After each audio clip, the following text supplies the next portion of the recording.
నమస్కారం, రుద్ర న్యూస్కు స్వాగతం. పర్యావరణహిత ఉత్పత్తి గ్రీన్ వేస్ లక్ష్యమని గ్రీన్ వేస్ ఎండి రాజీవ్ చడ్డా, ఆయన సతీమణి షర్మిలీ చడ్డా గ్రీన్ వేస్ ఆధ్వర్యంలో ప్రపంచ పర్యావరణ దినోత్సవ వేడుకలలో ప్లాంట్ ఆవరణలో పిల్లలతో కలిసి మొక్కలు నాటుతూ అన్నారు. బెజ్జంకి మండలంలోని గుగ్గిళ్ళ రెవెన్యూ శివార్లో గల గ్రీన్ వేస్ బయో ఎనర్జీ ఇథనాల్ ప్లాంట్లో ప్రపంచ పర్యావరణ దినోత్సవ వేడుకలు పరిసర గ్రామాల విద్యార్థులు, పరిశ్రమ ఉద్యోగులతో కలిసి ఘనంగా నిర్వహించారు.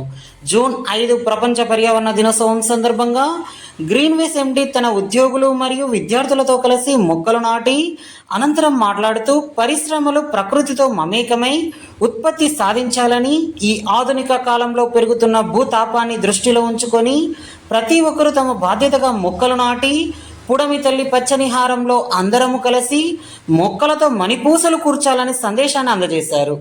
గ్రీన్ వేస్ ఎండి రాజీవ్ చడ్డాతో పాటుగా తన సతీమణి షర్మిలీ చడ్డా పరిసర గ్రామ పిల్లలతో మమేకమై ఉత్సాహంగా మొక్కలు నాటారు.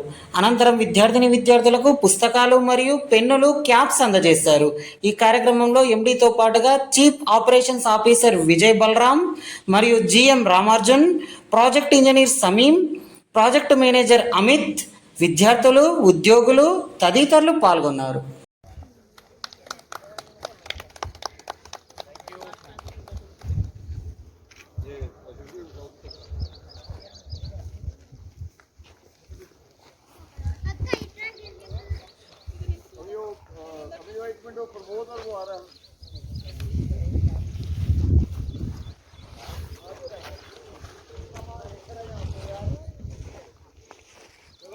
कैप है